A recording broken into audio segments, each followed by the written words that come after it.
wabarakatuh.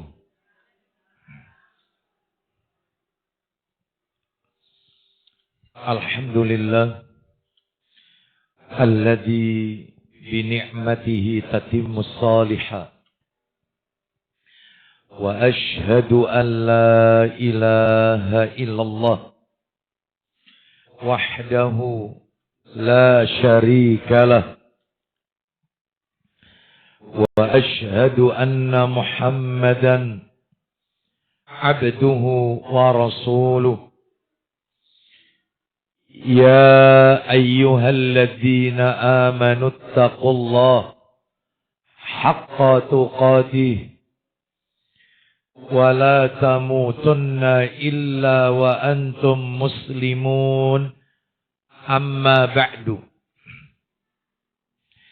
فإن أصدق الحديث كتاب الله وخير الهدي هدي محمد صلى الله عليه وسلم وشر الأمور محدثاتها وكل محدثة بدعة وكل بدعة ضلالة وكل ضلالة في النار. أخواتي في الله, ibu-ibu jamaah majelis taklim Nur Jannah yang semoga dimuliakan oleh Allah Subhanahu wa taala. Kepada segenap pengurus yayasan dan takmir Masjid Al-Maghfirah yang semoga dirahmati oleh Allah Subhanahu wa taala. Puji dan syukur tidak henti-hentinya selalu kita panjatkan kepada Allah Tabaraka wa ta'ala atas segala karunia nikmat yang telah Allah berikan kepada kita. Dan di antara kenikmatan-kenikmatan tersebut yang kita rasakan di pagi hari ini adalah nikmat diberikannya kita kesehatan, kemudahan dan kesempatan untuk talabul ilmi, menuntut ilmu di salah satu rumah Allah dari sekian banyak rumah-rumah Allah yang ada di muka bumi ini, yaitu Masjid Al-Maghfirah. Ketahuilah ibu-ibu sekalian, menuntut ilmu di masjid ini memiliki keutamaan yang besar. Nabi sallallahu alaihi wasallam beliau pernah bersabda, "Man ghada ilal masjid." Barang siapa yang pergi menuju masjid, la yuridu illa an yata'allama khairan au yu'allimahu. Dia tidak memiliki niat apapun pergi ke masjid. Tidak ada tujuan tendensi apapun pergi ke masjid illa kecuali an yata'allama khairan. Ingin mempelajari kebaikan-kebaikan di dalam Islam. Ingin menuntut ilmu. Seperti yang ibu-ibu lakukan pagi hari ini. Atau yu'allimahu. Dia mengajarkan ilmu kebaikan kepada orang lain. Yang belajar dan yang mengajarkan. Muridnya dan gurunya. Kata Nabi, dua golongan manusia ini yang belajar dan yang mengajarkan, kana lahu ka'ajri hajjin tamman hajjatuhu. Maka dua-duanya mendapatkan ganjaran pahala seperti pahala orang yang menunaikan ibadah haji dan hajinya sempurna. Mudah-mudahan kita semua juga mendapatkan pahala yang seperti Nabi sebutkan tersebut. Ibu-ibu majelis taklim Nur Jannah rahimani wa rahimakumullah, tidak memperpanjang muqaddimah, kita akan lanjutkan pembahasan kita. Seperti biasa kajian kita di Rabu pekan kedua, materinya adalah tentang aksaru min alfi sunnatin fil yaumi wal lailah. Yaitu kitab yang ditulis oleh Adnan Torsyah. Kitab yang berjudul Lebih dari 1000 Amalan Sunnah dalam Sehari Semalam. Terakhir pertemuan kita ketika membahas kitab ini adalah di bulan Februari, ibu-ibu. Tepatnya di tanggal 8 Februari, Rebu kedua. Memang betul kita di bulan Maret dan April ketemu. Tetapi materinya seputar Ramadan. Wanita di bulan Ramadan itu Maret dan April. Sedangkan di bulan Mei saya udzur, saya berhalangan. Sehingga pertemuan kita terakhir membahas buku atau kitab lebih dari 1000 amalan sunnah dalam sehari semalam. Itu di bulan Februari tanggal 8. Betul.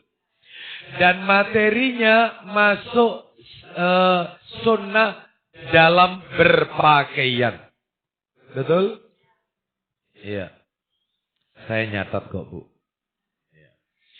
Sunnah dalam berpakaian. Itu terakhir di bulan Februari. Jadi kalau ibu-ibu masih bingung, loh, kan dulu itu kan wanita di bulan, loh iya itu Maret sama April. Iya, Mei-nya kita libur. Iya, ini yang terakhir bahas buku ini loh, Bu. Masih ingat buku ini ya? Itu Februari buku ini. Tanggal 8. Dan kita masih berada pada pembahasan sunnah dalam berpakaian. Kalau yang punya buku ini ada di halaman 25 dan 26. Betul ya? Kalau kita melihat di buku ini halaman 25 dan 26 sunnah dalam berpakaian, ternyata cuman simpel, Bu, cuman 4 saja sunnah dalam berpakaian itu dalam buku ini loh ya, dalam buku ini. Yang pertama membaca bismillah, yang kedua berdoa ketika memakai pakaian, yang ketiga memakai pakaian dari sebelah kanan, yang keempat melepas pakaian atau celana dari sebelah kiri. Ya cuman itu. Padahal ibu-ibu sekalian, kalau kita melihat kitab-kitab para ulama yang lain, ternyata adab berpakaian sesuai sunnah, berpakaian sesuai sunnah Nabi Sallallahu Alaihi Wasallam itu lebih dari 15 poin, ibu-ibu.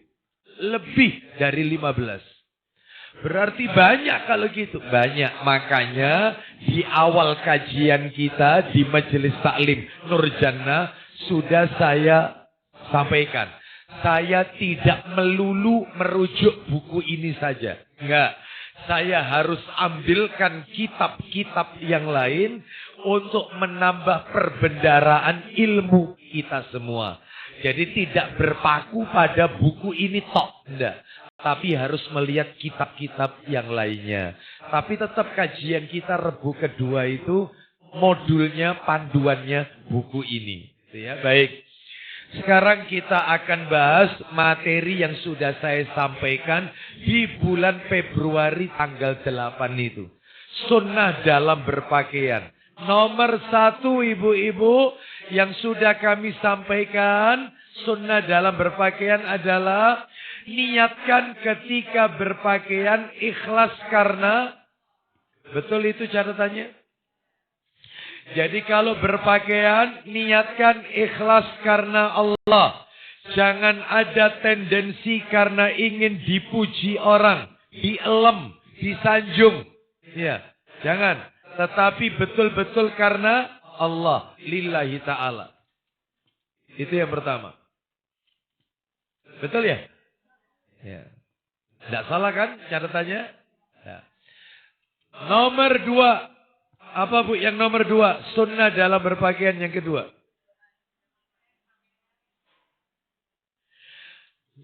Gimana Bu?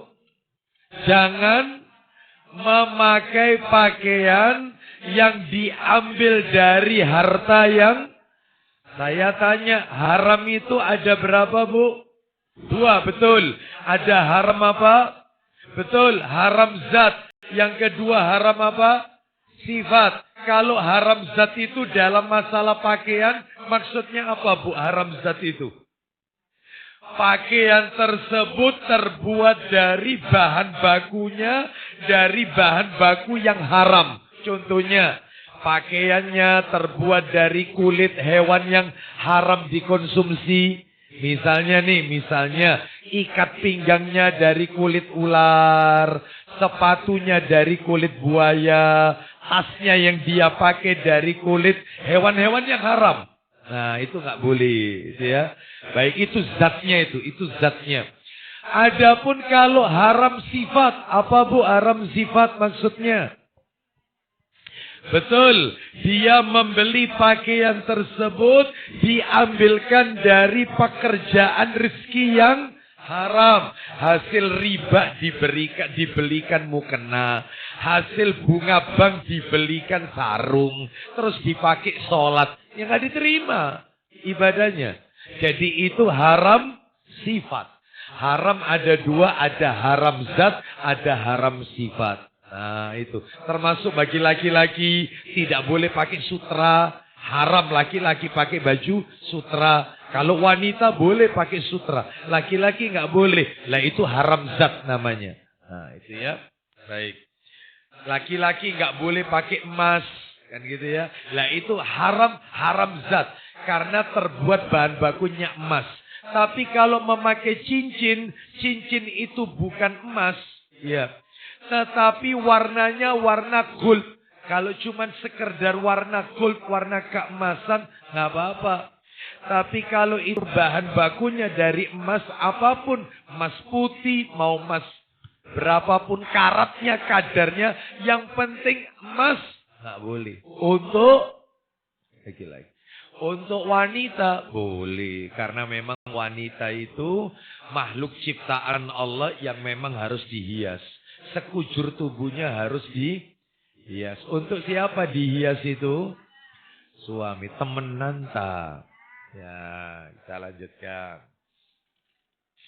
Yang dandanannya kalau di rumah juga seperti ini sekarang? Insya Allah tidak. Kita lanjutkan. Nomor 3. Ya, nomor 3. Bagaimana sunnah dalam berpakaian bagi laki-laki?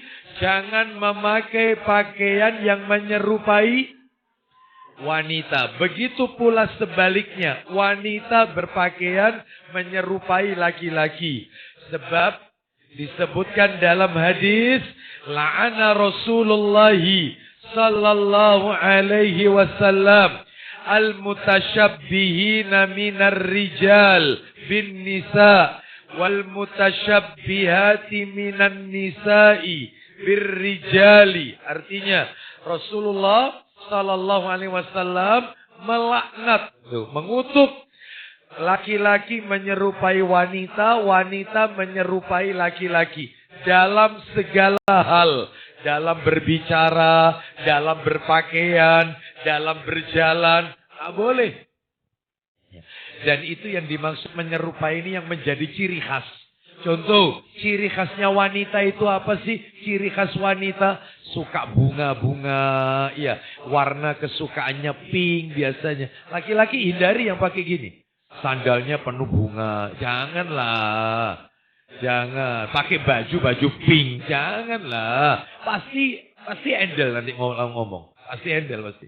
Jelas itu sudah. Ya, jalannya berlenggak, pasti cara bicaranya akan berubah semua. Seperti itu. Wanita juga begitu. Wanita memakai pakaian layaknya laki-laki. Memakai celana panjang yang ketat. Ya. Lalu kemudian rambut potongannya di model seperti laki-laki. Maka biasanya tabiat temperamennya akan menyerupai seperti laki-laki. Ya. Baik, jadi hati-hati ini. Nomor 3. Apalagi dewasa ini lagi marak yang namanya LGBT. Lesbian, gay, transgender, dan bisex. Ya, baik. Maka gara-gara LGBT, maka ya akan muncul LGBT juga. Gara-gara LGBT, maka akan terjadi LGBT juga. Loh maksudnya apa? Gara-gara lesbian, gay, bisex, dan transgender akan muncul longsor, gempa, ya banjir LGBT, longsor, gempa, banjir, T-nya apa? Tsunami. Oh, ya. Gara-gara LGBT akan muncul LGBT. Paham maksudnya, Bu? Makanya hati-hati. Kita lanjutkan yang nomor 4. Disunahkan menampakkan nikmat Allah dalam berpakaian. Tampakkan. Allah berfirman, wa amma bi ni'mati rabbika, dan terhadap nikmat Rabbmu maka hendaklah kamu menyebut-nyebutnya, menampak-nampakkannya. Jadi kalau kita sudah dikasih rezeki oleh Allah, ya tolong Bu beli pakaian yang layak, ya, yang bagus. Itu dalam rangka mensyukuri nikmat Allah, bukan pamer, bukan. Mensyukuri nikmat Allah. Sebab pernah kejadian di zaman Nabi, kalau tidak salah waktu itu hadisnya kita baca waktu itu. Ada seseorang yang mendatangi Nabi, bajunya lusuh, lecet, ya. Terus kemudian dia pun juga penampilannya layaknya orang miskin. Lalu Nabi kemudian bertanya, alaka malun, apakah kamu punya harta? Laki-laki itu menjawab, naam, ya saya punya harta. Min ayyil mal, kamu punya harta itu dari mana? Maka orang ini menjawab, aku punya harta itu diberi rizki oleh Allah, yaitu dengan memiliki peternakan kuda, punya peternakan kambing, punya yaitu peternakan onta. Wong soge ini, peternakan kuda loh, peternakan onta, peternakan kambing, soge orang kaya ini. Dan juga punya budak, tapi pakaiannya kayak orang miskin. Nah itu, ya, seperti itu. Ya. Kalau orang sekarang bilang low profile, bukan kempro ini. Ya, bukan low profile, kempro. Ya, itu orang kaya kok. Masa pakai sandal sampai apa ini beketek karu-karuan apa beketek itu ya. Gak pernah disikat, gak pernah dibersihkan. Pakai baju ya gitu, gak disetrika. Terus kemudian juga ada wong soge. Itu. Akhirnya apa kata Nabi? Nabi mengatakan, menegur, faida atakallahu malan.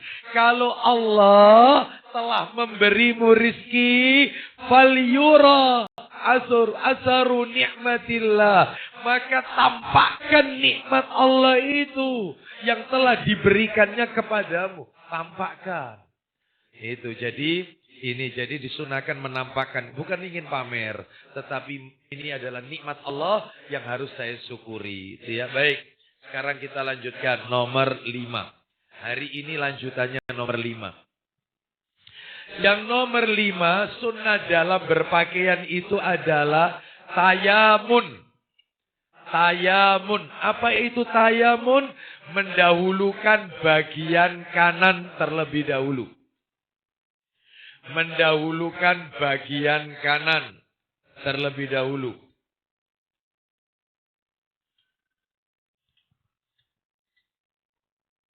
Ya. Mendahulukan bagian kanan terlebih dahulu. Kalau pakai baju, termasuk pakai celana, ya, kanan dulu didulukan. Sekarang saya ingin berikan tambahan, lah di buku ini tidak ada. Makanya ini butuh bantuan kitab-kitab lain. Saya akan tuliskan, silakan ibu-ibu boleh dicatat, boleh tidak.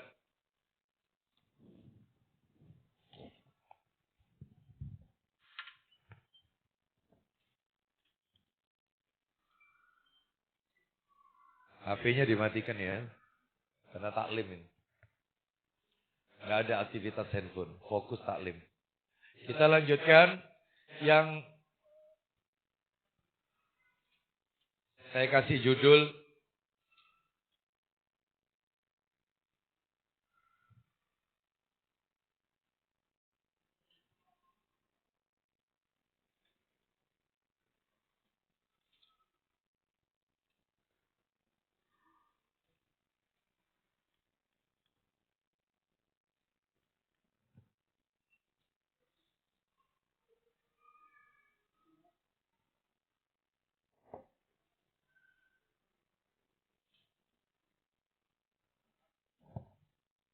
Satu, mendahulukan yang kanan itu dalam apa saja? Yang pertama adalah pada saat membasuh anggota wudhu. Membasuh anggota wudhu. Wudhu itu kanan dulu, Bu, ya. Hai, yang penting ibu-ibu tahu itu. Nomor 2, bersiwak. Bersiwak.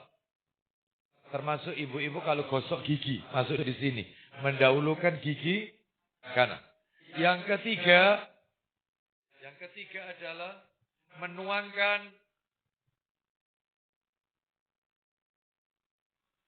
menuangkan air dengan tangan kanan.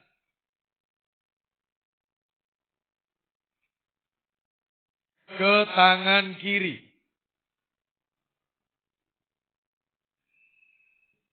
Kelihatan yang bawah, yang belakang. Untuk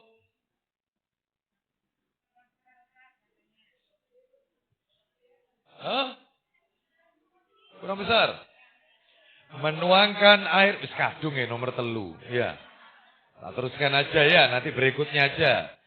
Menuangkan air dengan tangan kanan ke tangan kiri untuk mencuci. Tak gini kurang. Bentar. Ini kegede, cilik. Mencuci farji atau kemaluan. Farji atau kemaluan saat mandi junub.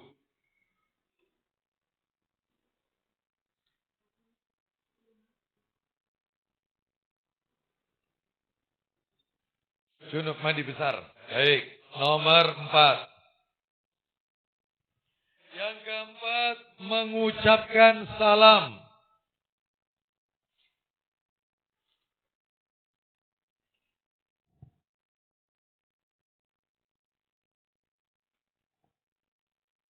Sebagai tanda selesai sholat.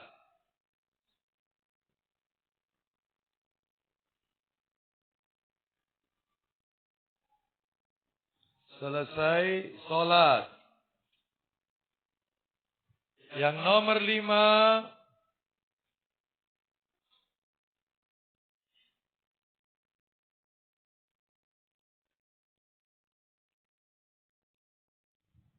Bagi imam sholat. Imam. Yang jadi imam ini. Imam sholat.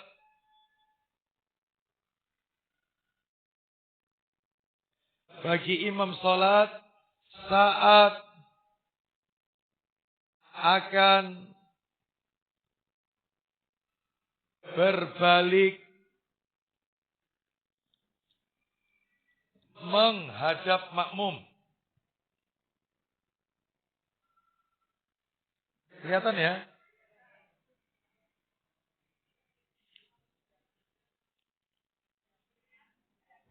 Dikti. Nomor 6. Nomor 6. Memindahkan makmum ke sebelah kanan. Memindahkan makmum ke sebelah kanan imam saat sholat berjamaah. Saat sholat berjamaah. Bisa dipahami kira-kira yang nomor 6 ini? Jadi Bu, nomor 6 ini maksudnya kalau misalnya ibu-ibu lagi sholat sendiri. Awalnya sholat sendiri. Tiba-tiba di belakang ibu ada yang menepuk pundak panjenengan. Ingin bermakmum dengan panjenengan. Bisa dipahami ini?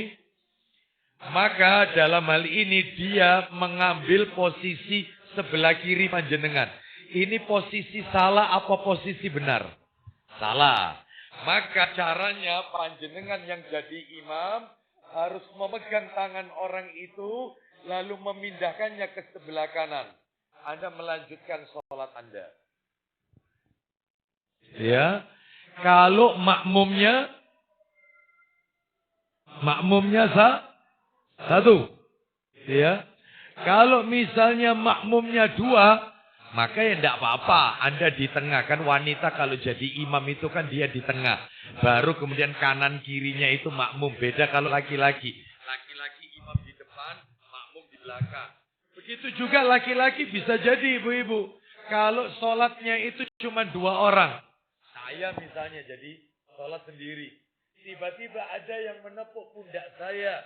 Dia kepingin bermakmum dengan saya. Tetapi posisinya dia di sebelah kiri. Maka saya pindahkan dia sebelah kanan saya. Persis sejajar. Gak mundur sedikit enggak? Sejajar. Sejajar. Kecuali kalau datang 1 orang lagi. Berarti makmumnya ada berapa? Maka mereka berdua mundur ke belakang saya. Bisa paham sampai di sini? Berarti kalau gitu niatan saya dalam hati harus tak rubah Ustaz. Iya, awalnya kan Anda sholat sendiri. Karena ini diikuti oleh makmum, Anda merubah niat. Gak usah batalkan sholat. Lah terus maksudnya merubah niat berarti bacaan Anda sedikit harus dikeraskan. Terutama kalau takbir. Allahu Akbar. Allahu Akbar. Biasanya kan enggak. Karena ada yang mengikutinya, ya keraskan. Berarti Anda sudah ganti posisi menjadi imam. Bisa dipahami sampai di sini? Ya. Kita lanjutkan yang ke-7.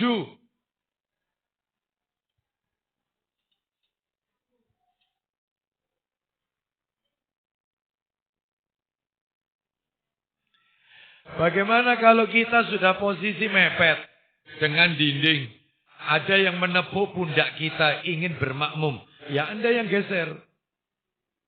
Anda geser, tempatkan dia sebelah kanan. Hah? Loh. Iya, ibu yang geser.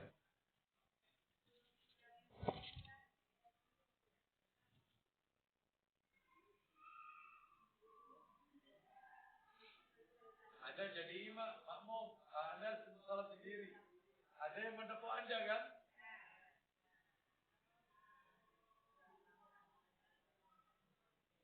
Mami? Pegang tangannya, suruh maju ke depan sejajar dengan Anda. Kalau makmumnya, kita lanjut. Nomor 7, potong rambut. Potong rambut dimulai dari rambut kepala sebelah kanan. Sebab Nabi pernah tahallul musim haji. Nabi menyuruh kepada tukang cukurnya untuk memulai dari arah kepala sebelah kanan. Ya, makanya ibu-ibu kalau misalnya pas lagi potong, memang wanita boleh potong rambut, boleh. Tidak ada yang melarang, boleh asalkan jangan sampai yaitu kurang dari sebahu. Jangan sampai tengkuknya terlihat. Wanita boleh, mau rebonding boleh. Mau kemudian diluruskan itu di apa? Rebonding ya. Mau diapakan aja boleh untuk menyenangkan suami. Asalkan sebahu. Karena dilarang wanita itu potongan seperti laki-laki dan pendek sampai tengkuknya ini terlihat. Kalau ibu-ibu tanya, ya apa polwan? Tanya sama anu aja. Sama polwan. Jangan tanya sama saya. Heran saya. Ya, tanya. Karena ini sudah jelas hukumnya. Jangan kemudian dibenturkan saya dengan, ya apa terus kalau pekerjaan. Ya cari pekerjaan lain, ini hukumnya begini. Jangan gara-gara itu terus kemudian jadi ya. Bisa dipahami ya? Tanya.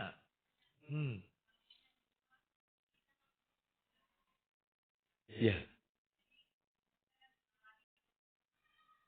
Terlihat tengkuknya. Tidak boleh Bu. Tidak boleh. Meskipun itu di rumah. Karena dilarangnya itu adalah baik di rumah maupun di luar rumah. Itu Bu ya.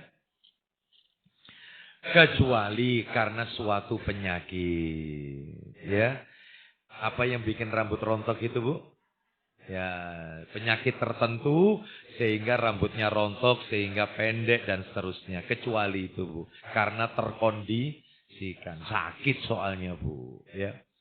Kita lanjutkan. Nomor 8, makan dan minum. Makan dan minum. Tangan kanan. Tuh, kok kiri? Ya, ini judulnya kanan. Yang kanan semua. Makan, minum, tangan kanan. Nomor 9, mengedarkan makanan atau minuman. Jadi kalau punya hajat, ibu-ibu yang pegang kendali untuk mengedarkan makanan, itu cara mengedarkannya itu sebelah kanan dulu Bu. Sebelah kanan, terus ke kanan terus Ibu. Seperti itu, ke kanan.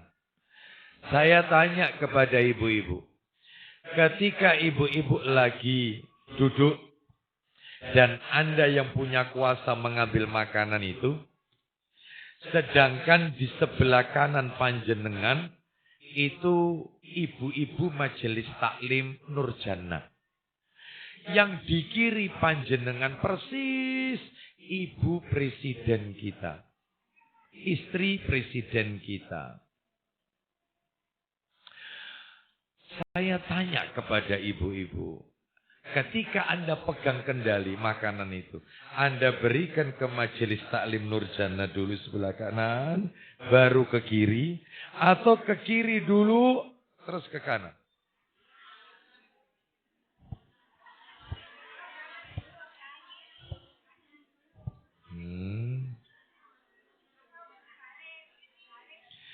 Jawabannya ibu-ibu sekalian, jawabannya berdasarkan hadis riwayat Muslim, boleh Anda meminta izin terlebih dahulu dengan orang yang ada di sebelah kanan, bukan kiri. Apakah Anda bersedia kalau makanan ini kami edarkan di sebelah kiri? Kiri saya ini pejabat tok. Kalau yang sebelah kanan tidak izinkan, kok iso Bu, dalile ku kanan Sahih Muslim dari Abu Aslam, maka kanan edarkan. Itu ya, begitu memang. Izin dulu. Izinnya bukan ke sebelah kiri kita, tapi sebelah kanan. Apakah Anda bersedia? Sebab pernah terjadi di zaman Nabi, kejadiannya ada ini, ceritanya ada di zaman Nabi. Di samping Nabi sebelah kanan, itu anak muda. Anak muda, masih muda. Yang sebelah kiri Rasulullah, ada mertua Rasul Abu Bakar. Dan para sesepuh yang lain, ada di sebelah kiri. Rasul berkata kepada anak muda yang di kanan, apakah Anda bersedia, kamu bersedia, kalau makanan ini aku edarkan kepada orang-orang tua yang ada di samping kiriku. Maka kata anak muda ini, aku tidak mau melewatkan pemberian pertama dari Rasulullah SAW. Tetap. Maka Nabi memberikannya kepada anak muda itu dulu. Baru sisanya orang-orang tua. Itu kalau kita terapkan, insya Allah dipecat jadi mantu. Itulah kalau belajar agama pakai pekewu. Pakai ini, perasaan. Belajar agama itu dalil. Selama dalilnya itu, oh iya, tapi ada caranya. Minta izin dulu. Ya. Atau setelah minta, yang sebelah kanan tidak izinkan, boleh minta maaf ya, saya edarkan kanan. Karena sesuai hadis riwayat Muslim, nomor sekian. Nah, itu. Gitu loh. Enak kalau ada dalilnya itu. Minta maaf, nggak apa-apa. Yang baik, dengan cara yang baik. Tapi sunnah Rasul tetap ditegakkan. Kita lanjutkan nomor 10. Memakai cincin. 10 kan? Betul enggak? Nomor 7 potong rambut. Nomor 8 makan dan minum. Nomor 9 mengedarkan makanan, minuman ke sebelah kanan. 10 memakai cincin. Bu, memakai cincin ini sebenarnya ada rinciannya. Memakai cincin ini tangan kanan dan yang lebih bagus itu adalah di dua jari. Yaitu jari manis dan jari kelingking. Itu. Boleh. Jari manis, jari kelingking. Tapi sebelah kanan. Sudah ya? Sekarang saya tambahkan ini. Masih cincin ini. Jangan ditambahkan nomornya. Masih tetap nomor 10. Cuman ini penjelasannya. Khusus laki-laki, Bu. Khusus laki-laki. Khusus laki-laki. Yang tidak boleh itu bagi laki-laki itu adalah memakai cincin di jari tengah sama jari telunjuk. Khusus laki-laki. Khusus laki-laki. Jari tengah nggak boleh. Jari telunjuk nggak boleh laki-laki. Yang afdal Ustaz, yang afdal jari manis atau kelingking. Adapun kalau untuk wanita beda. Wanita ini semua jarinya boleh memakai persen. 10 ada persen tidak apa-apa. Ya. Jadi kalau nulis itu sambil nulis. Ya. 10-10-nya. Sak jempolnya dikasih cincin. Nggak apa-apa. Perempuan. Karena memang perempuan sekali lagi adalah makhluk ciptaan Allah yang untuk dihias. Khusus laki-laki tidak boleh. Jari telunjuk sama jari tengah. Baik. Untuk laki-laki itu. Kalau wanita semuanya boleh. Iya. Khusus laki-laki itu. Kalau wanita boleh 10 jari. 11. Memakai jam tangan.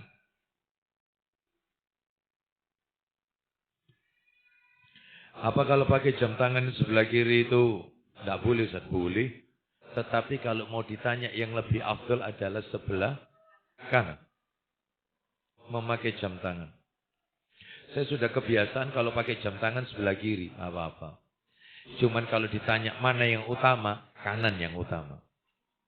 Lagi perempuan sama. Nomor 12. Ketika memakai sandal dan sepatu. Kaki kanan. Sandal dan sepatu. 13.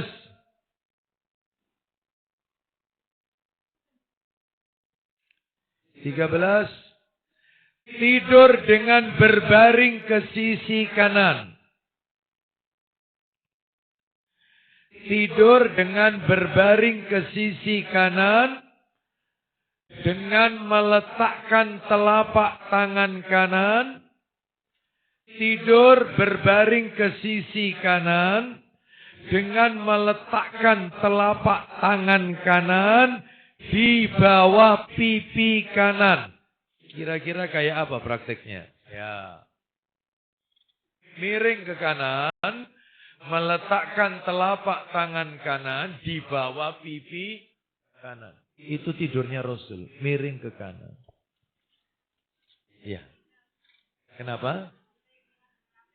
Boleh. Mengawalinya sebelah kanan. Boleh. Namanya orang tidur itu kan tidak sadar. Ya. Terus. Berikutnya 14. Masuk masjid. Kaki kanan. Masuk masjid. Anas bin Malik radhiyallahu anhu mengatakan. Minas sunnati idza dakhalta al masjidah. Anta beda' birijlika al-yumna. Termasuk sunnah ketika masuk masjid mendahulukan kaki kanan. Wa idza kharajta anta beda' birijlika al-yusra. Dan jika keluar dengan mendahulukan kaki kiri. Jadi 14 masuk masjid. 15 memotong kuku.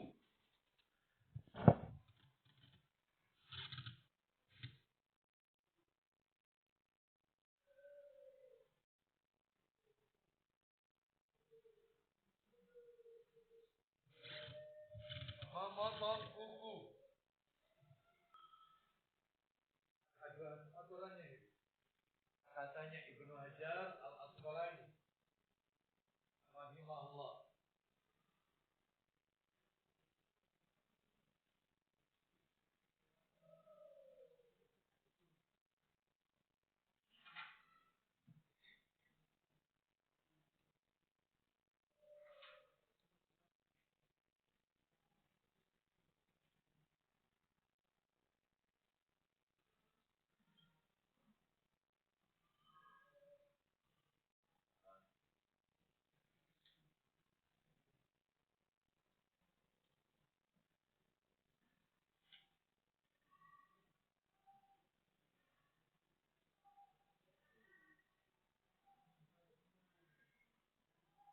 Memotong kuku,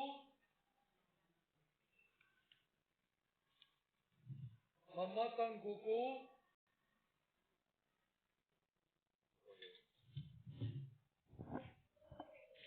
disebutkan oleh, ibu catat dasarnya dulu. Ibnu Hajar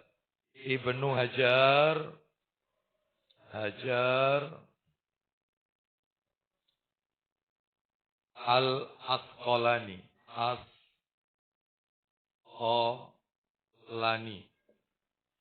Ibnu Hajar Al-Asqalani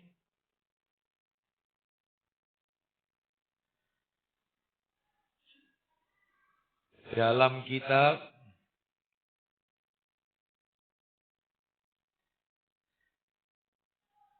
Fathul Bari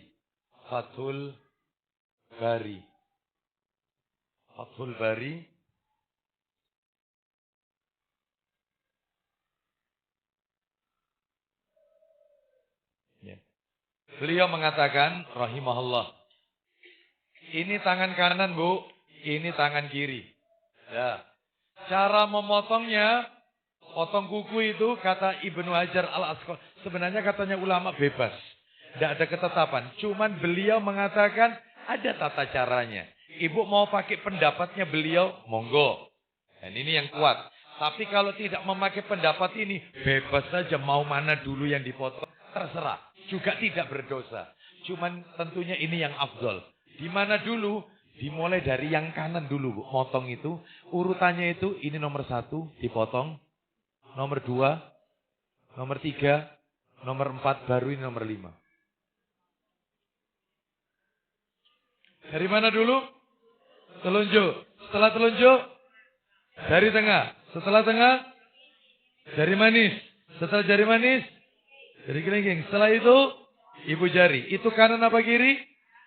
Yang tangan kiri urutannya 1, 2, 3, 4, 5. Kelingking dulu. Berarti arahnya ke kanan. Ini kan jari tangan, belum jari kaki. Ini sudah ditulis? Sudah paham? Saya hapus? Oh, belum. Tangan kanan. Tolong ditulis ya, ini tangan. Tangan kanan, tangan kiri.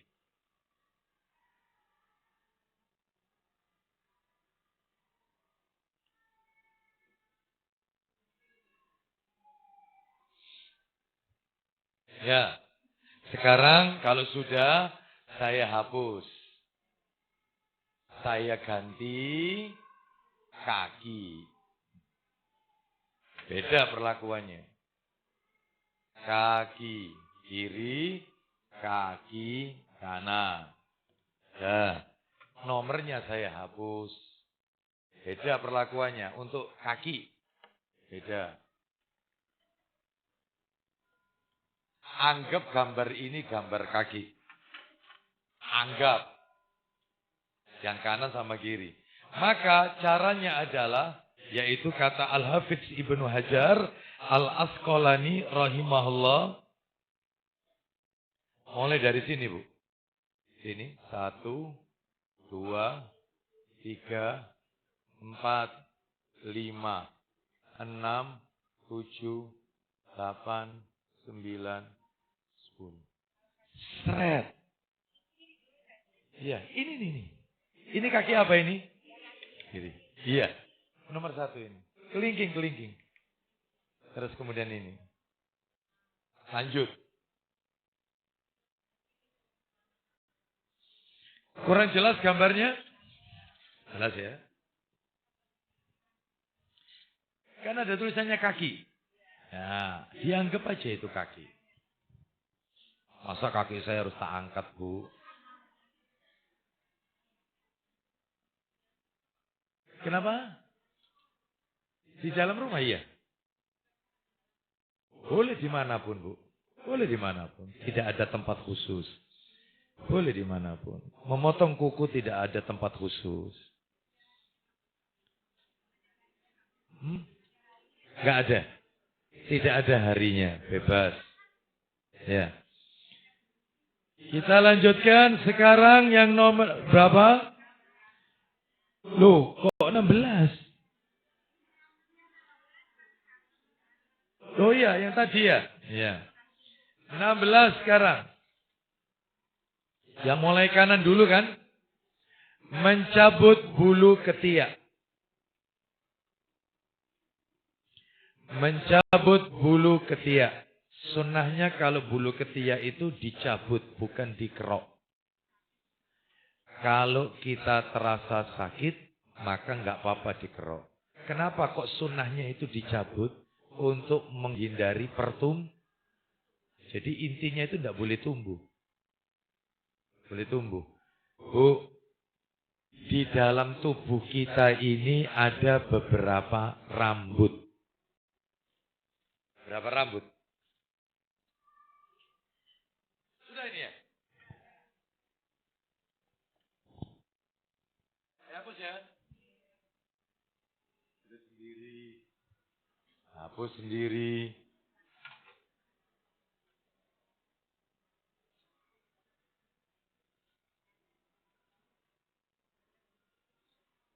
Rambut.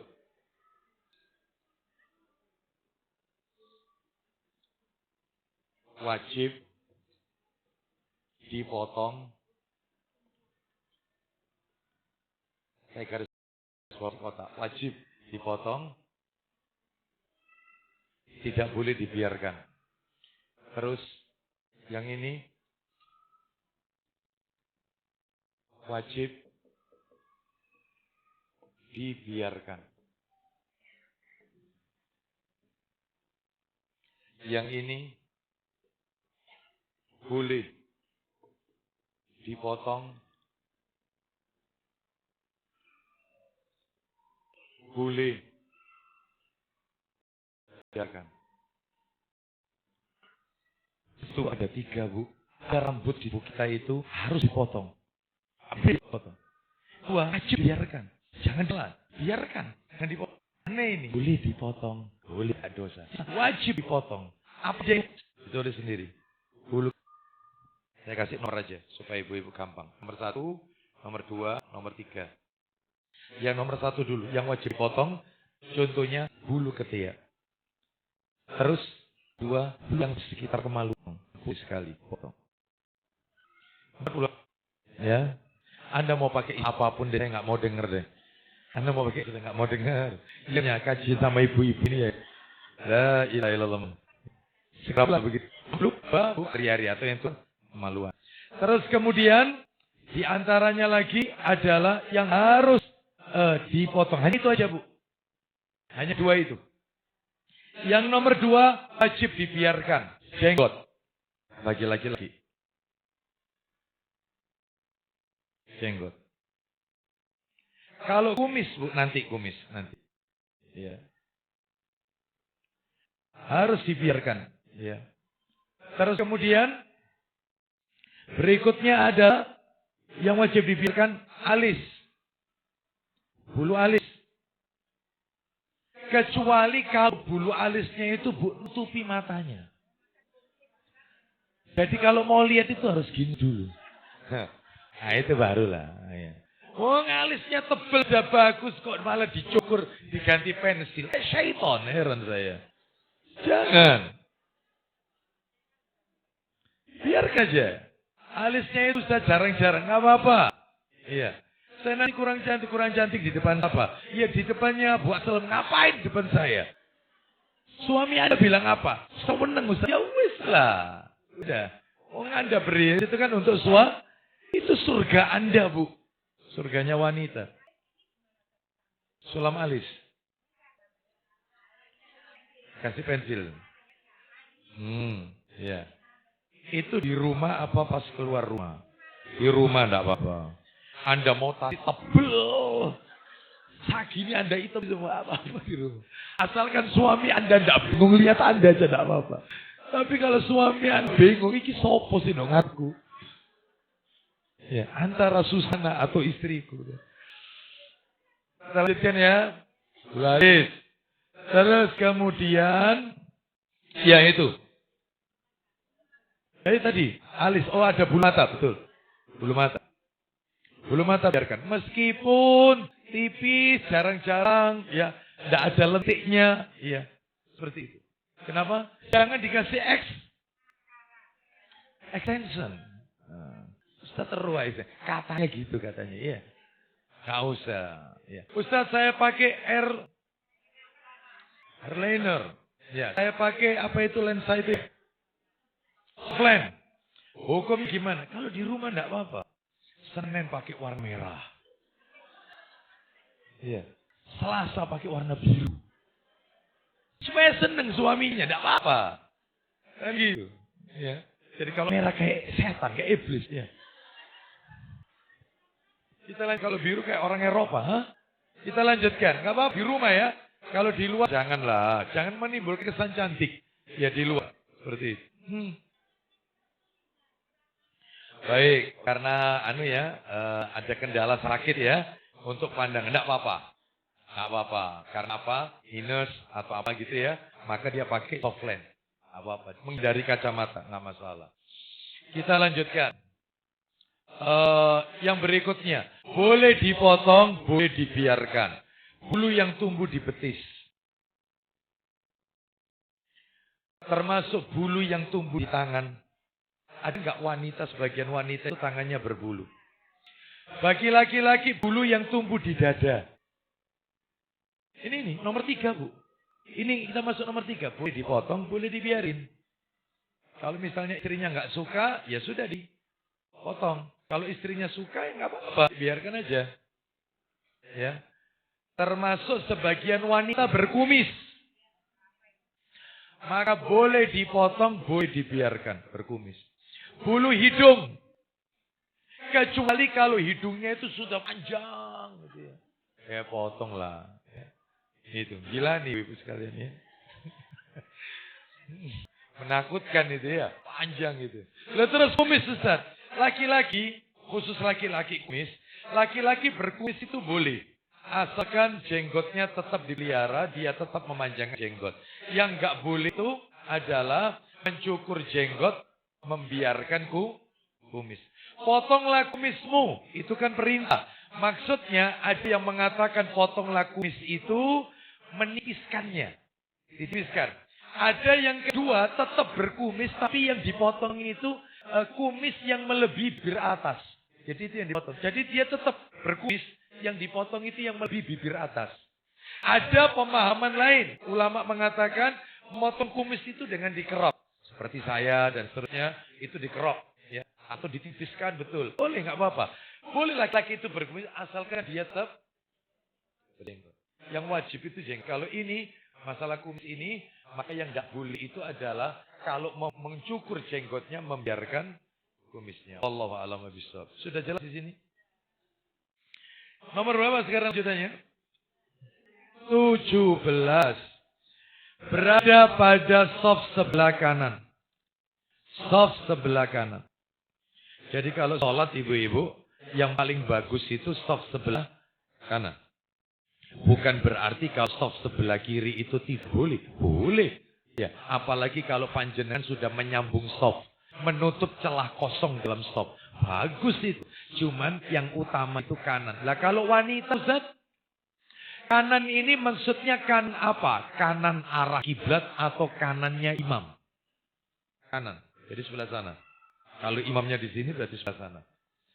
Masalahnya bagaimana kalau ada masjid, ada musola yang saf wanita itu berdampingan dengan laki-laki. Hanya ditutup dengan hijab di samping, bukan di belakang hijabnya. Di samping. Ya. Seperti ini ya.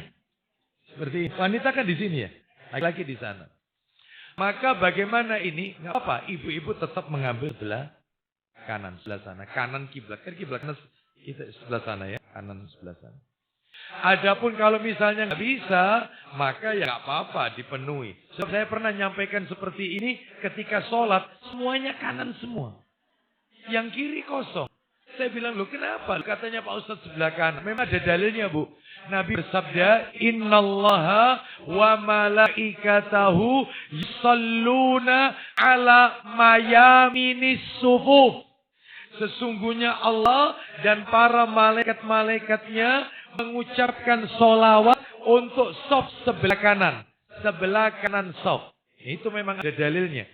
Itu bukan berarti yang sebelah kiri nggak dapat. Nabi pernah bilang juga dalam sabdanya, Innallaha wa malaikatahu yusalluna alal ladina yasiluna sufuf. Sesungguhnya Allah dan para malaikat-malaikatnya mengucapkan sholawat untuk orang yang menyambung soft atau menutup celah kosong dalam soft. Jadi meskipun kita soft di belakang sebelah kiri, maka nggak apa-apa karena kita nyambung terus. Dapat juga, dapat. Cuman kalau ditanya yang afdol, ya kanan. Ya, baik. Boleh, sebelah kiri boleh. Lanjut di mana ini? 19. 18. Iya tak? 16 apa 16? Motong rambut ya? Memotong bulu ketiak. 17 berada di soft sebelah kanan. 18 menggunting atau memotong kumis. Jadi Bu, disunahkan kita untuk bapak-bapak ketika dia ingin menipiskan kumisnya, memotong kumisnya, itu dari sebelah kanan. Atau dikerok, dicukur di sebelah kanan dulu, baru kemudian kiri. Atau dipotong dari arah kanan dulu. Begitu. Kanan. Terus kemudian, nomor berapa? 19. Yang ke-19 adalah keluar dari toilet. Keluar dari kamar mandi. Atau toilet. Kaki, berarti masuk toilet kaki kiri. Keluarnya kaki kanan. Berikutnya, nomor 20 ya. Yang nomor 20 adalah berjabatan tangan. Kecuali kalau tangannya terkena udzur, sakit atau maaf, cacat. Maka boleh tangan kiri. Berjabatan tangan itu tangan kanan yang afdol. Kecuali kalau terkondisikan. 21. Menyentuh hajar aswad. Menyentuh hajar aswad. Melambaikan tangan Bu saat tawaf.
Sakit atau maaf, kalau tangannya terkena udzur, sakit atau maaf, cacat. Maka boleh tangan kiri. Berjabatan tangan itu tangan kanan yang afdal. Kecuali kalau terkondisikan. 21. Menyentuh hajar aswad. Menyentuh hajar aswad. Melambaikan tangan saat tawaf. Mulainya kan dari Hajar Aswad. Bismillahi Allahu Akbar. Itu tangan kanan, Bu. Tangan kanan. Menyentuh Hajar Aswad. 22. Menyisiri rambut. Dimulai dari sebelah kanan. Rambut kepala sebelah kanan. Rambut kepala sebelah kanan. 23. Memakai baju. Ya, ini materinya. Memakai baju tangan kanan. 25. 24 ya. Memakai celana.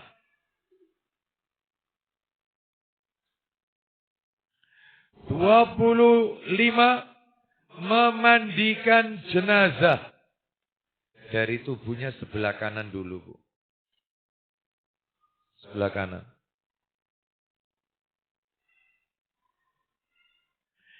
26.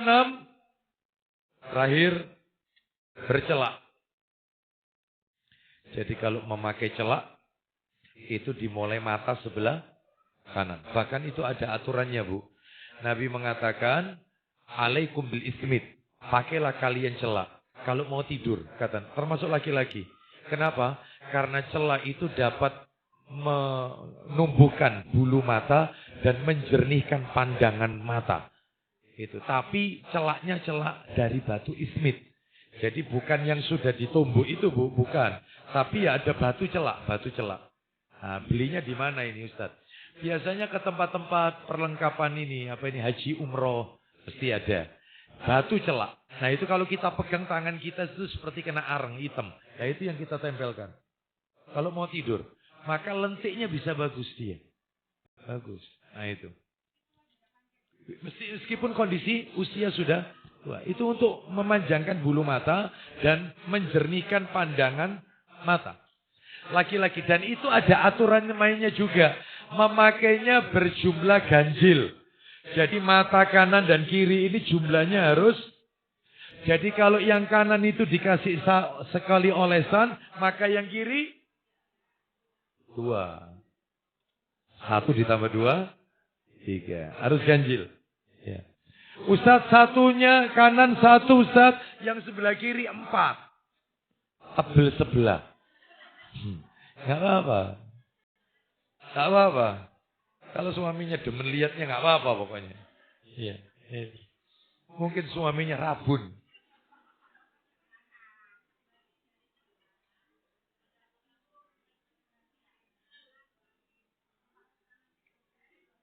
Nah, barakallahu fikum.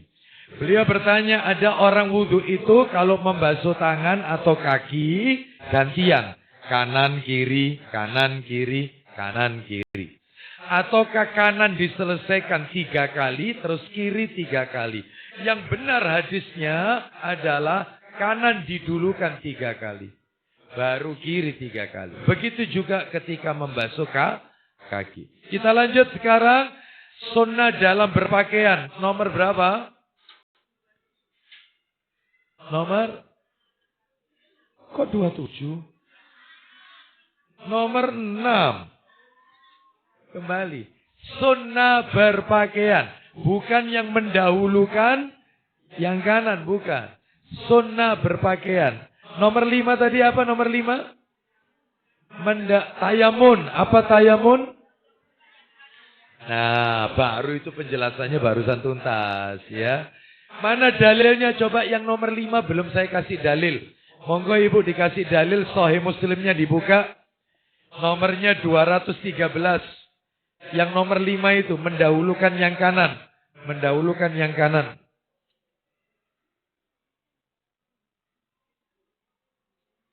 Sahih Muslim 213. Silakan. Sahih Muslim 213. Itu nomor cetakan terjemahan. Kalau nomor aslinya 268. Nomor asli itu 268. Silakan dibaca, Bu. Dari mana? Aisyah. Ya, dari Aisyah radhiyallahu anha katanya Rasulullah SAW lebih suka mendahulukan yang kanan dengan segala keadaan atau perbuatan. Sampai situ aja. Karena Rasulullah sallallahu alaihi wasallam yuhibbut tayammuna fi sya'nihi kullihi. Kata Aisyah radhiyallahu anhuma, Rasulullah sallallahu alaihi wasallam itu lebih suka mendahulukan yang kanan dalam segala keadaan, segala perbuatan. Lah apa saja itu? Panjenengan sudah tulis berapa keadaan tadi? 26. Oh, itu rinciannya itu, ya. Sekarang kita masuk sunnah berpakaian yang nomor 6. Nomor 6. Disunahkan membaca doa. Kalau pakai baju, disunahkan baca doa. Disunahkan membaca doa.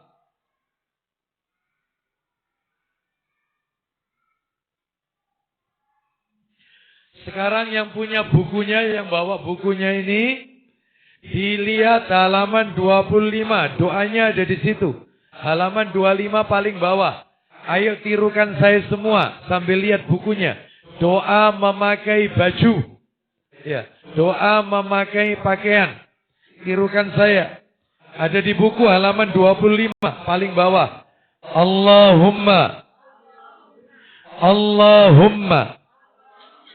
Inni as'aluka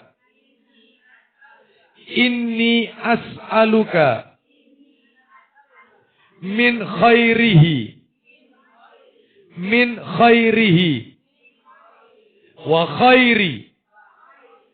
khairi ma suni'a lahu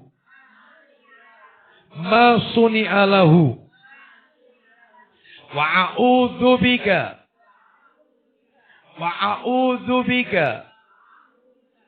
min syarrihi wa syarri ma suni'a lahu. Baik, lihat terjemahannya itu ibu-ibu di belakangnya halaman 26. Ya Allah, aku memohon kepadamu untuk memperoleh kebaikannya. Di sini pakaian maksudnya. Dan kebaikan dari tujuan pakaian ini dibuat. Tuh, pakaian kan? Dan aku berlindung kepadamu dari keburukannya. Di sini pakaian. Dan keburukan tujuan pakaian itu ini dibuat. Saya kasih waktu 1 menit untuk dihafalkan, saya tes nanti.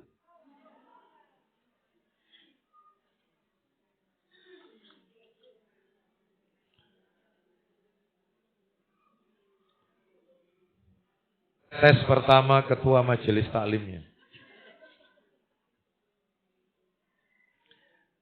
Ayo.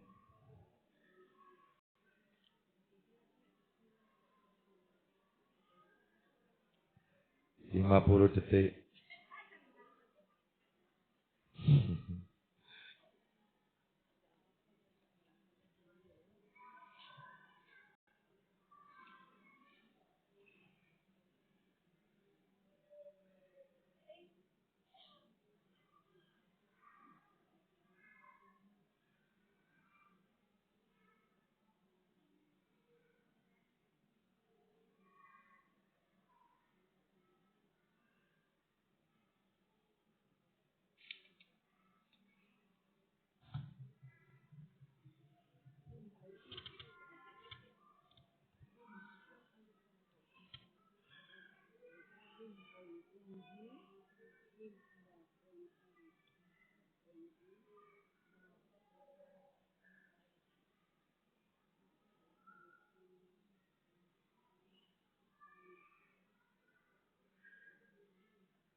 Ya, sudah. Ditutup bukunya.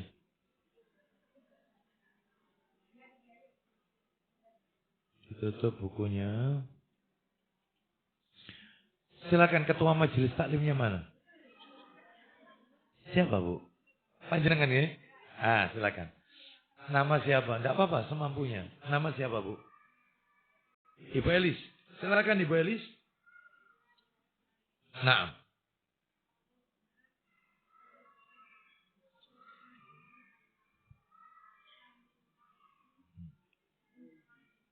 Hi.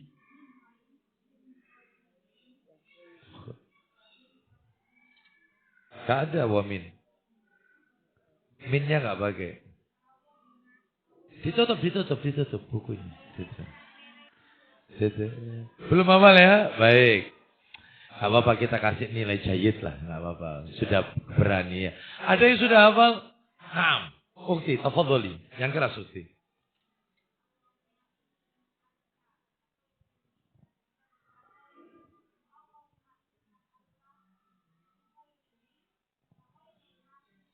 Naam.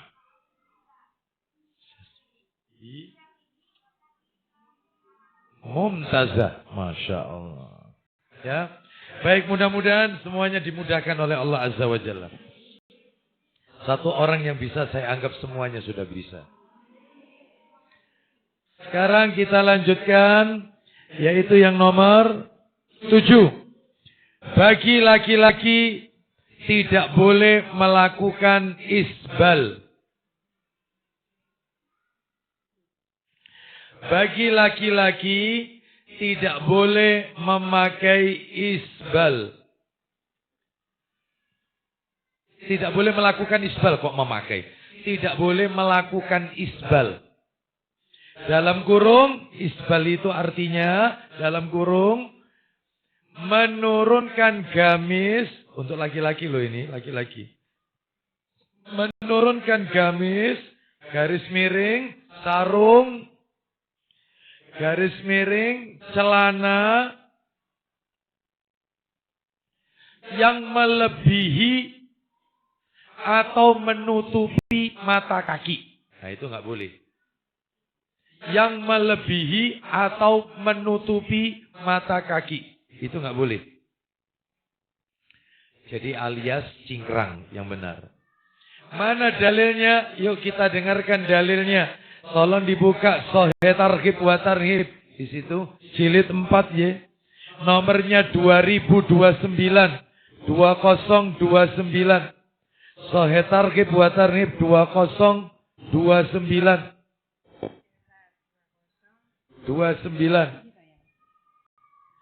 2029.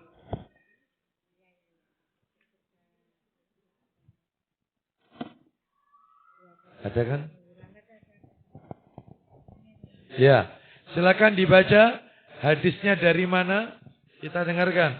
Dari Abu Hurairah, Nabi Shallallahu Alaihi Wasallam, beliau bersabda, Ma asfala minal ka'baini minal izari fafinnar. Terjemahnya, apa yang melebihi di bawah kedua mata kaki dari kain, maka tempatnya di dalam neraka. Ulang lagi Bu kalimatnya, sekali lagi terjemahannya aja.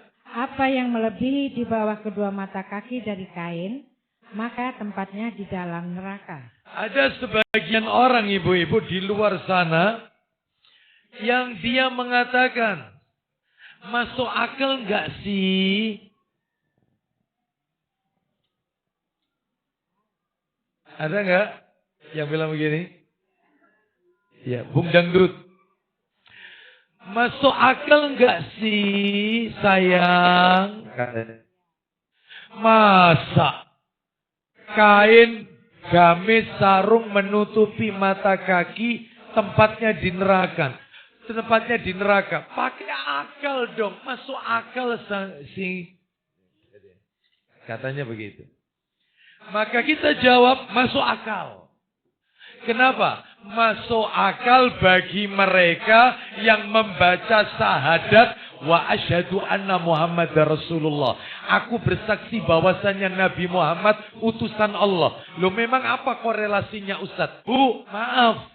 Orang itu kalau baca syahadat, terutama syahadat yang nomor 2, wa asyhadu anna Muhammadar Rasulullah, yang artinya aku bersaksi Nabi Muhammad itu utusan Allah, maka konsekuensi mengucapkan kalimat itu, konsekuensinya tasdiquhu fima akhbara. Dia wajib membenarkan semua ucapan Nabi. Dia wajib membenarkan semua yang Nabi katakan. Dia tidak mencibir, dia tidak menolak. Dia sami'na, perkara dia belum bisa melakukan, tidak masalah urusannya dia sama Allah. Tapi jangan mengatakan masuk akal, sehingga Rasul seakan-akan dia mengatakan Rasul nggak masuk akal. Itu hadis Nabi loh yang panjenengan baca itu. Masuk akal nggak sih? Ya masuk akal bagi kita yang membaca wa asyhadu anna Muhammadar Rasulullah. Sami'na itu sikap kita. Bukan mencibir, bukan mentertawakan sabda Nabi, bukan menolak sabda Nabi. Bukan. Ya. Oleh karena itu hati-hati ya. Banyak yang seperti ini Bu di masyarakat kita yang memiliki pemahaman yang menyimpang dari agama ini. Baik, kita lanjutkan. Jadi Bu tolong sampaikan ke suami panjenengan, maka mata kaki Ustadz pakai kaos kaki nggak apa-apa, yang penting celananya itu tetap di atas mata kaki. Ustadz di atasnya persis nggak apa-apa. Ustadz karena ini kantor ada aturannya nggak boleh cingkrang, sehingga celana suami saya itu pres mata kaki nggak apa-apa. Saya baca fatwanya Ustadz Firanda, hafizahullah ta'ala, di YouTube. Gak apa-apa, karena pekerjaan, pres. Tapi jangan nutupi mata kaki. Jadi ini mata kaki, pres. Mestinya yang afdol itu begini. Yang afdol lagi tengah. Seperti Abu Bakar, afdol. Afdol ini. Tetapi kalau tidak bisa, bawahnya lagi. Bawahnya, atau minimal pres. Pres. Gak ke bawah begini, gak pres. Paham sampai di sini? Boleh dilihat di YouTube-nya, kajiannya Ustadz Firanda. Hafizahullah ta'ala. Saya baca itu. Nggak apa-apa. Loh ini kan enak Islam ini. Jangan nutupi. Itu ya. Ustadz, suami saya itu celananya itu nutupi mata kaki. Kalau pas mau sholat tok itu diwingkis dia.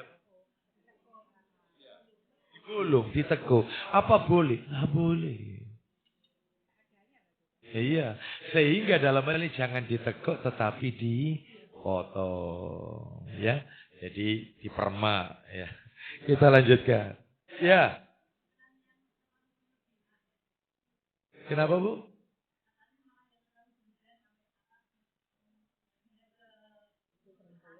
Ya, itu kenapa?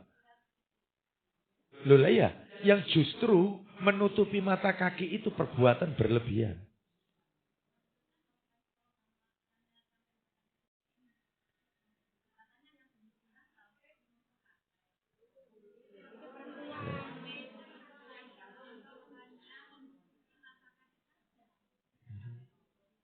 Oh enggak Ibu. Jadi apa saja yang menutupi, lihat tadi terjemahannya. Menutupi mata kaki, maka dia tempatnya di neraka. Sehingga kalau malah berlebihan, menutupi penuh, malah dilarang. Justru harus ada di atasnya. Minimal fatwa ulama setara. Setara. Paham Bu ya? Ini laki-laki loh Bu. Laki-laki. Kalau wanita harus. Bukan wanita. Laki-laki. Kalau laki-laki harus di atas mata kaki. Atau fatwa ulama pas mata kaki. Jangan melebihi dari mata kaki. Begitu Bu. Bisa dipahami Bu? Baik. Kita lanjutkan nomor berapa? 8 toh.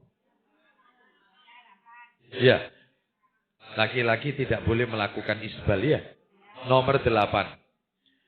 Nomor 8. Jangan memakai pakaian syuhram. Jangan memakai pakaian syuhram. Syuhro itu artinya pakaian sensasional. Apapun itu. Nanti tak jelaskan. Pakaian syuhro atau sensasi. Bikin sensasi. Sensasional.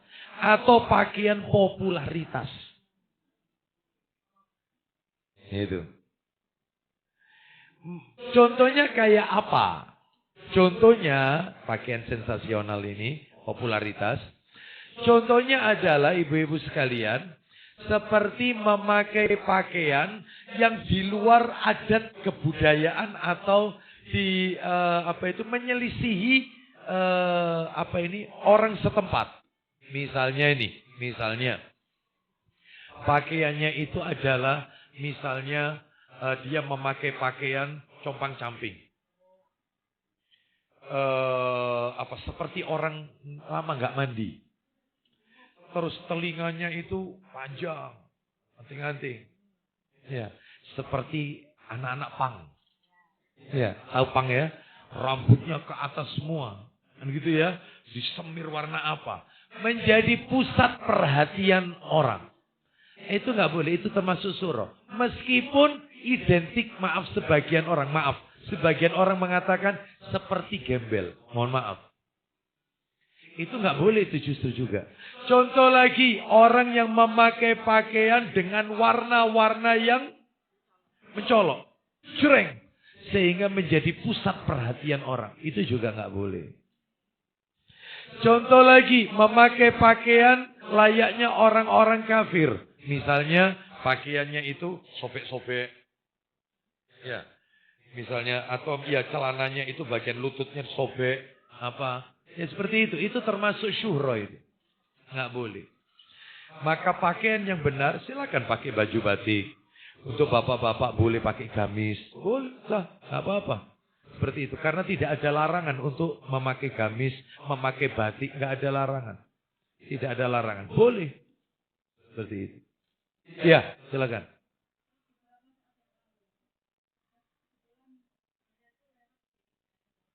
Ya. Ya, terus?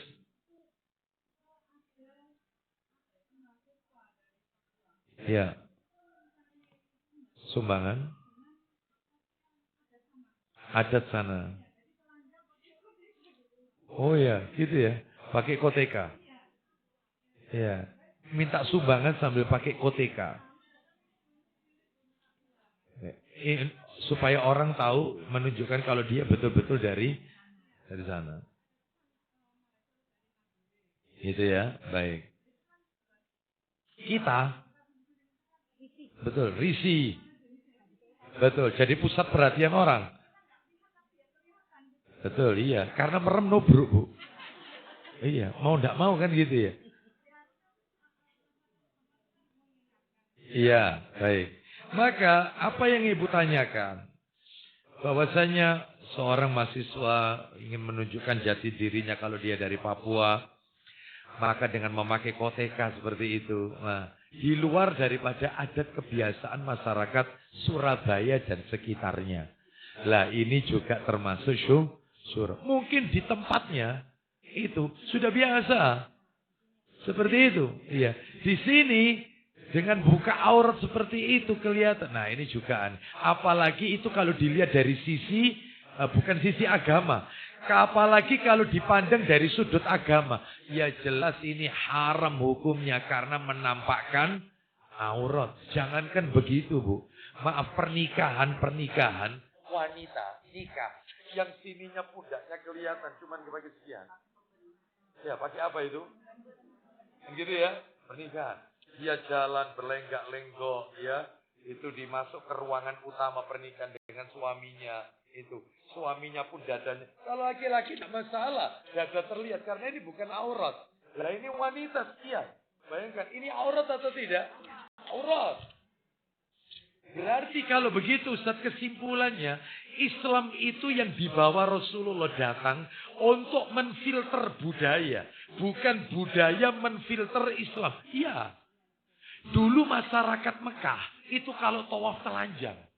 telanjang sambil menepuk tangan. Itu ada di surat Al-Anfal, surat nomor 8, ibu-ibu.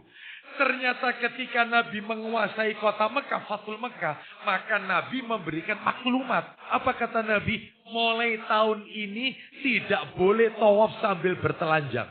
Harus memakai laki-laki pakai ihram, wanita menutup seluruh auratnya. Mulai sejak saat itu. Berarti Islam datang menfilter budaya. Jangan budaya. Lah itu.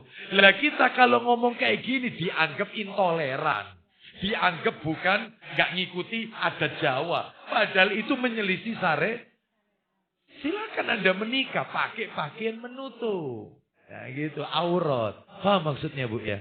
Karena kalau terlihat begini jelas ini aurat haram hukumnya. Ya. Kita lanjutkan sekarang. Yang keberapa? 9. Mana dalil nomor 8 kita kasih dalil dulu. Ya. Ya, sebentar lagi kita akhiri. Dalilnya adalah Sahih Targhib wa Tarhib. Nomornya 2089. 2089. Ya. Silakan. 2089.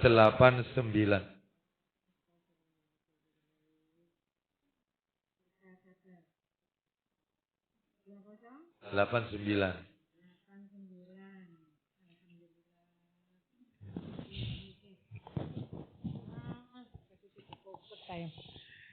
Silakan. Dari Ibnu Umar radhiyallahu an, ia memarfukannya. Malabisa thawba langsung aja. Ya. Barang siapa yang memakai pakaian ketenaran. Itu pakaian syura, ketenaran. Terus. Niscaya Allah akan memakaikannya kepadanya pada hari kiamat. Lalu dia menyalakan api neraka padanya. Nah. Dan barang siapa yang menyerupai suatu kaum, maka ia termasuk golongan mereka. Baik, jadi kata para alim ulama, yang dimaksud syura itu adalah pakaian yang dia pakai terkenal dan tenar di kalangan manusia. Baik karena warna pakaiannya yang berbeda dengan yang lain, hingga dia menjadi pusat perhatian manusia, atau dia sombong di hadapan manusia. Termasuk pakaian ketenaran ini bukan pakaian yang mahal-mahal saja. Bahkan bisa pula pakaian yang hina, rendah, menyelisih pakaian manusia. Sebab seperti yang dikenakan oleh orang-orang fakir miskin, agar manusia melihatnya dan merasa kagum serta iba, kasihan terhadapnya. Lah ini termasuk syuhro. Terus berikutnya nomor berapa? 9. Saya tutup sampai 10. 9. Nomor 9. Jangan memakai pakaian atau jangan meniru pakaian yang dipakai oleh orang-orang kafir. Jangan memakai pakaian yang dipakai oleh orang-orang kafir.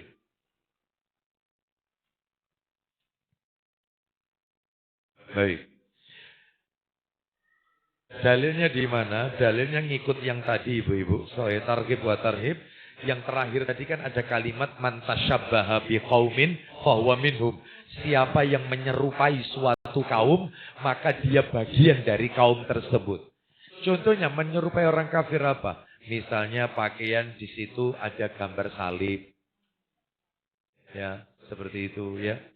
Kadang-kadang ada sebagian wanita itu pernah saya melihat itu jilbabnya atau busananya itu ada salib. Jadi ada mau tidak mau itu seperti ya itu memang corak itu ya. Itu tetapi bentuknya itu bentuk salib. Mau tidak mau. Ada pakaian itu yang pakai jilbab panjang, bordilannya itu dari atas ke bawah. Bordilan atas bawah. Terus ini menyamping. Bordilan. Salib. Ya, tidak terasa. Ya, jilbab corak-coraknya. Pakai baju Sinterklas, Santa Claus. Ini ya. Itu termasuk juga budaya-budaya mereka. Misalnya pakaian yang ada simbol-simbol pakaian apa ini? Bola-bola, pakaian bola, seragam bola. Yang disukai oleh anak-anak kita. Maka di situ kadang-kadang klubnya itu, logonya itu ada salibnya. Seperti Real Madrid. itu ada atasnya itu salib. Barcelona, jelas ada salibnya itu. Barcelona, itu. Terus misalnya pakaian yang ada tulisan nama tokoh-tokoh mereka. Tokoh-tokoh pemain bola. Ronaldo, Messi. Emangnya dia muslim? Bukan muslim. Kenapa ada bangga dengan orang yang bukan muslim? Nanti di akhirat Allah itu akan mempertemukan dengan orang yang dia cintai. Jadi kalau yang dicintai itu adalah Coldplay. Yang disukai itu adalah BTS. Kan gitu ya. Drakor. Ya nanti akan ditemukan dengan orang yang dia cintai nanti di hari kiamat. Dia nggak akan bertemu dengan orang-orang soleh. Makanya kalau mau kagum sama Rasulullah. Jadikan, apa itu? Idola. Rasul itu. Makannya, jalannya, cara berpakaiannya. Semuanya. Jadikan idola. Gitu. Ya.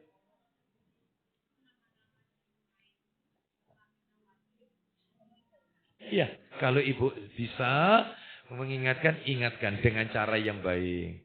Seperti itu. Wallah, mendingan pakaiannya itu berlogo tuliskan nama-nama atau misalnya tulisan dakwah.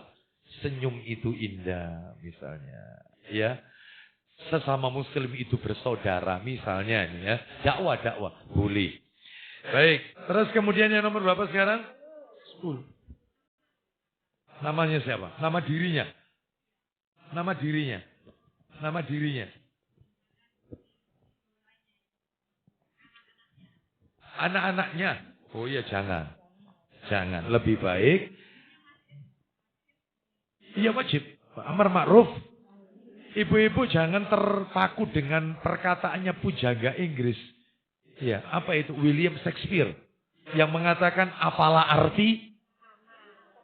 Arti nama itu mengandung doa. Maka jangan berikan anak-anak kita nama-nama orang kafir.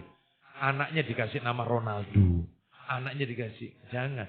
Nama itu bu urut-urutannya. Urut-urutan orang ngasih nama. Anak kita. Itu ada bu urut-urutannya. Yang pertama itu yang paling atas. Paling atas itu. Oh bukan. Paling atas. Iya. Urut-urutan itu paling atas. Urutan paling atas Asmaul Husna. Tapi diawali dengan Abdul Razak, Abdul Latif, Abdul Aziz, Abdul Wahab, Abdul Rahman, Abdul Rahim.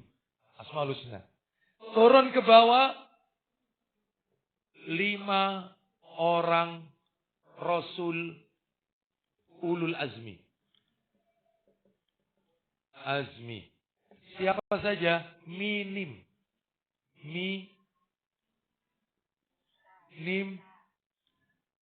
Musa, Isa, Nuh, Ibrahim, Muhammad.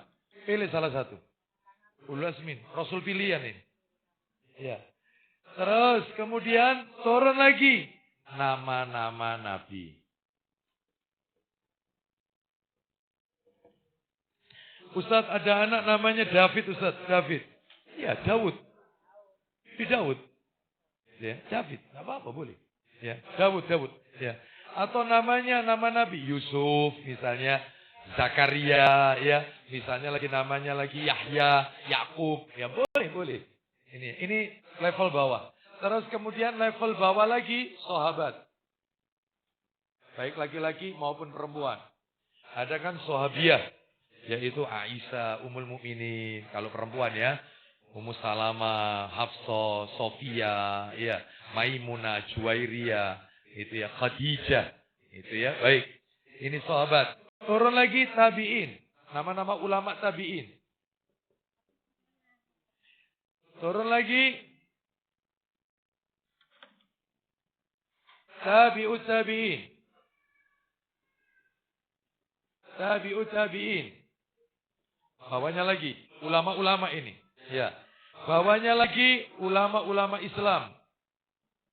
Imam Syafi'i, Hanafi, Hambali, ulama-ulama Islam. Turun lagi, bawahnya lagi nama yang mengandung arti baik. Arti baik. Contohnya apa? Seger. Selamat. Nah, itu. Nggak apa-apa. Artinya bagus nggak itu? Bagus. Hah? Marfu'ah. Bagus. Iya. Nggak apa-apa. Karena Arab itu marfu'ah. Iya. Seperti itu. Baik. Jadi berikan nama atau nama-nama Arab yang mengandung arti yang baik. Ya. Misalnya Faiza, Fauzia. Itu artinya sukses. Fauzan kalau laki-laki. Ya. Fauzan. Itu sukses artinya. Oh itu. Nama-nama yang punya mengandung arti. Bagus. Ya. Kalau nama saya ini sudah terkontaminasi dengan nama India, Ibu. Jadi ya meskipun ada artinya katanya kalau lihat bahasa bahasa Indianya terjemahan ya meskipun ada tapi saya lebih suka dipanggil Abu Aslam aja lah, bukan nama asli saya, ya. Itu baik. Jadi itu urutan ya, urutan. Ya. Baik, ibu-ibu sekalian, sekarang nomor berapa tadi? Oh, 10 belum ya? 10 ya? 10. Bagi laki-laki disunahkan memakai pakaian warna putih. Putih, ditekankan. Warna apapun boleh. Tapi yang ditekankan itu bagus putih. Laki-laki ditekankan memakai pakaian warna putih. Dalilnya di mana? Dalilnya dalam Sahih Targhib wa Tarhib nomor 2026. 2026. Sudah dimasukkan. Kok ngejak kukut ya? 2026. Burung kukut ini. Ini ngusir secara halus. Lah ibu dijak kukut ya mau. Ini lo ngejak kukut katanya. Ayo. Dari Ibnu Abbas ya. bahwasanya Rasulullah Shallallahu Alaihi Wasallam bersabda, Ilbasu min siyabikum al-bayadha fa innaha min khairi siyabikum. Silakan. Pakailah dari pakaian kalian yang putih karena ia merupakan sebaik-baik pakaian kalian. Stop sampai di situ. Pakaian terbaik kalian. Itu laki-laki, Bu. Ya, laki-laki. Sedangkan Bu, saya tambahkan karena ada kaitannya ini. Nomor 11, terakhir kita tutup 11. Karena ada nyambung sama nomor 10. Yang nomor 11, untuk wanita. Tadi kan laki-laki. Warna apa laki-laki tadi? Putih. Sekarang nomor 11. Untuk wanita, disunahkan memakai pakaian warna gelap. Gelap tidak identik dengan hitam. Jadi warna-warna yang gelap. Jadi kalau merah, marun. Ya, kalau biru, dongker. Ya, seperti itu, gelap. Ya. Jangan kemudian warna yang soft, hindari. Pink, hindari. Biru muda, hindari. Warna yang gelap. Karena dikhawatirkan akan terlihat transparan pakaian dalamnya. Makanya cari yang tebal kainnya, jangan yang tipis. Warnanya yang gelap. Supaya tidak membentuk lekukan tubuhnya. Atau terlihat lekukannya tubuhnya. Atau mungkin pakaian dalamnya. Sampai seperti itu. Betul-betul wanita ini dijaga oleh Allah dan Rasulnya Sallallahu Alaihi Wasallam. Baik, demikian yang bisa kami sampaikan. Untuk wanita, itu ada di dalam kitab Ensiklopedia Fikih Wanita. Ya, Ukti.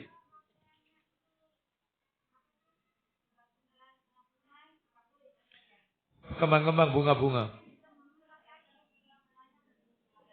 Itu nanti. Materi berikutnya ya. Hitam tapi banyak coraknya. Nanti berikutnya insya Allah. Kita akhiri kajian kita karena tadi sudah banyak yang dipotong. Banyak yang bertanya. Saya tidak buka tanya jawab, maka kita langsung cukupkan saja dengan doa kafaratul majlis. Kita akhiri, wassallallahu ala nabiyyina wa ala alihi washabihi wasallam, subhanakallahumma wa bihamdika asyhadu an la ilaha illa anta astaghfiruka wa atubu ilaik. Wa akhiru da'wana anil hamdulillahi rabbil alamin. Assalamualaikum warahmatullahi wabarakatuh.